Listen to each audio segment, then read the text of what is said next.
Alright, I'm here with another video of what I've been playing lately. I did one of these probably about a month ago now, and I'm back with another one. I have a pickup video coming soon. I'm sure I haven't made one yet because I found a few miscellaneous things, but I don't think quite enough yet for a pickup video. So I'll just be talking about what I've been playing today. I'm going over 4 games here today. One of them I went over before, but it doesn't count. So, I guess I'll talk first about Star Fox Zero. I played through this, beat it, finished it, and I liked it. I did like it. A lot of people have been kind of hating on the controls, and they're definitely unconventional. They're definitely unconventional, and I don't think it's necessarily a bad thing. I get the idea. I get what they're going for, and I like it most of the time. But sometimes it just flat out doesn't work. If you haven't played it, what it is, you pilot the R-Wing with the left stick, and then you use the gyro in the Wii U gamepad to aim, and then you use the second screen on the Wii U gamepad for more accurate aiming, and it works well most of the time, but it's a little wonky at times. It feels, I don't know. Other than that, though, I enjoyed it. This is probably my favorite Star Fox game. A lot of people say it's pretty similar to 64. It really is, but I think I liked it better I like 64 a lot, but I don't know. They're kind of just tied. This is still really good. It's kind of been getting a little bit some hate, and I don't think that's I don't think it's deserved. I think it's a pretty solid game. I have not touched Star Fox Guard yet.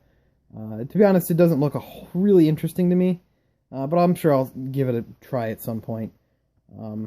Also, it's great to see Platinum working with Nintendo.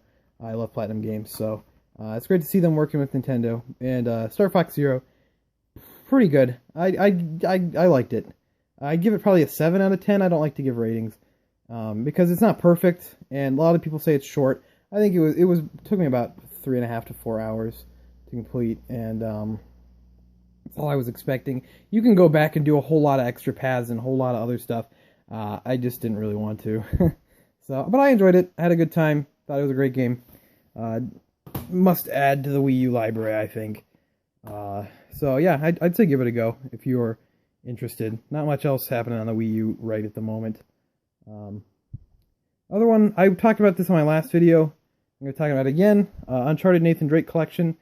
My last pickup video, not my pickup video, my last what I've been playing video, I believe I just finished the first Uncharted game, which, I thought was alright. I think it's alright. It doesn't hold up as well as I remembered it holding up, but it's still a fine game. I've now finished 2 and 3. 2, I guess I didn't beat it before, because my PS3 trophies, I don't have the charted, end of the game trophy unlocked, so I must not have beat it, and I don't remember the final boss of it, so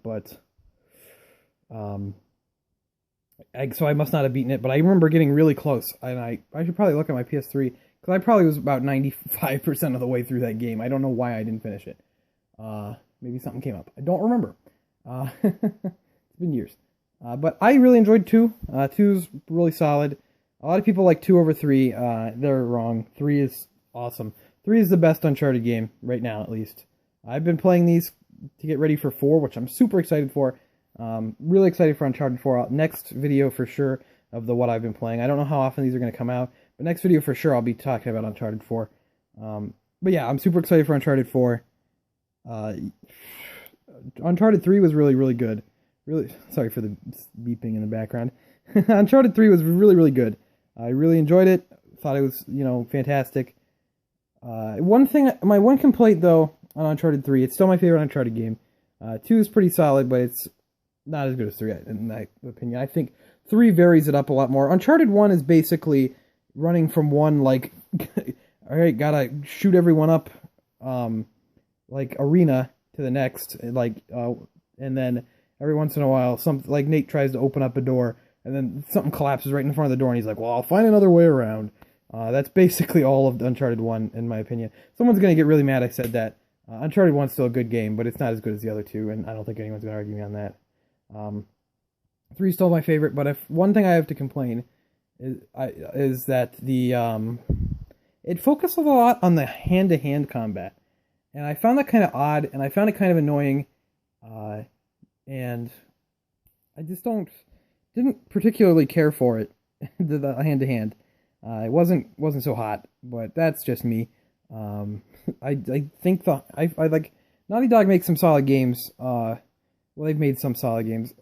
I'll go and but I just like their hand-to-hand combat in Uncharted 3 just feels really rough. It feels like it's wanting to be Arkham, but it's a little bit too sluggish and a little bit too weird. It's not bad. It's just not so great, and I wish they didn't focus a lot on it. But Uncharted 3 is still great. Uncharted 2 is fun. Everyone, I still like Uncharted 2.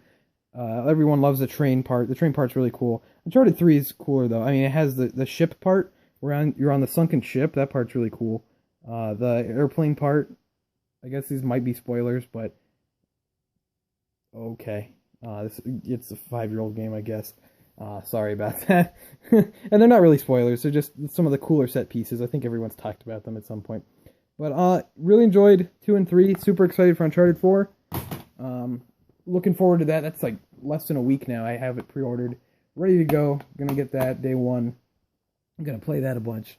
So I'm ready for that. Another one I've been playing. This might come as a surprise, but I've been playing a lot of Rock Band 4. So the deal is, Rock Band 4 came out, and I was like, man, Rock Band was great. I played it so much Rock Band the last generation. Rock Band and Guitar Hero. Guitar Hero probably ate up more time, but I've always kind of liked Rock Band better. I started with Guitar Hero and then moved kind of to Rock Band and was like, yeah, Rock Band's better. Rock Band, I don't know, I think Rock Band's better because Harmonix is a dedicated music game developer. They're not just, the Tony Hawk guys making a Guitar Hero game. Guitar Hero felt a little bit more shameless with its cash grabbiness, but Rock Band, I think, it's Harmonix specializes in music games. They just made a better game, I think. I don't think any Guitar Hero versus Rock Band like diehards that like fight them to the death still exists. So I hope I don't get like flamed for that. But when Rock Band came out, Rock Band 4 came out, they announced it, and I'm like, they announced Rock Band 4 and Guitar Hero Live like really close to each other, and I'm thinking, did we need? First of all, I was thinking, do we need this back? Do we need this genre back? That was my first thought, and then second thought was, do we need both these genres back at the same time? Like, did we need the plastic instrument games to both come back? I think this came out October and Guitar Hero was September. Like, did they need to come back that quickly? They look close together. The answer is, and the market showed it too, no, they didn't. They didn't do awful, but they didn't do great. But I bought Rock Band 4. When I saw the prices for Rock Band 4 sets, it was like ridiculous, because the Rock Band 4 like full band set is $250, which is I don't remember them being that expensive. I think they were used to be $180 for the band set, or maybe $150. I don't remember, because I only bought the Rock Band 2 full set, and then just the guitar set was like $130, and I remember those being like $100 or maybe $90. I don't recall offhand. Someone leave in the comments if you know. So I was like, that's the price hike probably isn't too wise either, considering this is already doomed to fail, possibly. So I didn't pick it up day one. Best Buy had a deal of the day where it was $60 with the guitar and the game. So I said, you know what, that's what I'm willing to pay. I will pay it. I will get it. And I've been enjoying it. I enjoyed myself. I would have bought this, just the game version, day one if they would have put it on Wii U, because I played Rock Band all the time, but I played it on Wii. So I have all the Wii instruments and stuff. And, I said, if they would have put it on Wii U, I would have bought it day one. I think it was kind of stupid for them not to. And, a lot of people say, well, Wii U doesn't get third-party support. The game's third-party doesn't sell on Wii U. True, but Guitar Hero Live came out on Wii U. Rock Band 4 and Guitar Hero Live are both the same in that they are games that are trying to be platforms. As in, they want to get this base game into your house, into your console, so you'll buy, DLC. Because they're not going to... I highly doubt they're going to have a Rock Band 5 until maybe next generation, if at all. But I just don't see that happening. Rock Band 4 is supposed to be a platform, so I just... it's not supposed to be just one game. or it's supposed to be just one game. They're not going to keep making them. They're just going to try to get DLC. And they've been releasing DLC, I think, every week, just a bunch of songs. So I think it was stupid that they only went PS4, Xbox One. They tried to do a PC version. They tried to crowdfunding a PC version, and that crowdfunding failed. So that's not happening. But yeah, I think it would have been smart to put it on Wii U and Wii U and PC at the least. They could have probably gotten on 360 and PS3 as well. But Wii U and PC should have been no brainers. I don't know why they didn't. I just kind of stupid, I think, because even if you say, oh well, what would have sold? Like what? Maybe 100,000 copies, maybe not even 80,000. Yeah, but that's 80,000 people with this game now, buying DLC. Like maybe not all of them are, but if they can get like maybe 20,000 or 10,000 of those people buying, $10 of DLC each week, they got something there. So I think maybe it was a wrong idea not putting it on all the consoles. Well, I mean, Guitar Hero Live put it on Wii U as well as, the new PS4, Xbox One, 360, PS3. They even put it on a version on iOS where it comes with the guitar and like a download. And I think they mean for it to be played on Apple TV, but you can also play it on like an iPad or your iPhone, which seems weird. But hey, they probably figured, hey, if we sell 10,000 of these and we get 3,000 people or 2,000 people buying DLC every week, we got people, buying stuff. I don't know. I just feel that as a platform, it should have probably tried to make it onto every system. And I kind of feel it foolish that it has not. It did not. But I've been enjoying it. I bought probably $20 worth of DLC. The on-disc, some people were complaining about the on-disc songs, but I think these aren't all of them. But I mean, I think they're pretty all right. There's some good stuff on there. But I'm happy with it. I've been enjoying it. $60. It was like with my Best Buy, it was like $48. So I mean, I had to pay tax, so it was like $50 for like the guitar and the game. I was like, that's a no-brainer. I'll grab it. And I've been enjoying it. And then my last one here, I want to just talk about quickly. I've had this game for a while. I talked about it a little bit before. Is Legend of Heroes: Trails of Cold Steel on Vita. I talked about it in one of my old pickup videos. I grabbed it, and then I kind of put it down for a while to play Fire Emblem. But I picked it back up. This game's really good. If you have a Vita or a PS3, just get this game. It's really good. Really good JRPG. Putting it down for a while maybe wasn't the best idea because it really builds like a world. Like there's like you got to kind of think about this stuff. You got to remember this stuff, and there's characters that are like recurring characters that may not be anything at first. Like you'll be like, see this guy, they'll flash to these people a couple times, and then it's like, oh, this is an important character. Make sure you know this. But I think it's really cool. I like this JRPG a lot. A lot of people said it's like a mix of like Persona 4 and Suikoden. I've never played like any of the Suikoden games. They're on my list of JRPGs to play, but I've not played them. I don't know how accurate that is, but if that sounds good to you, if you just want a good JRPG on the go, or even just on PS3, it has cross save as well. I'd say definitely pick this game up because it is really good. At least I think. The visuals are pretty appealing.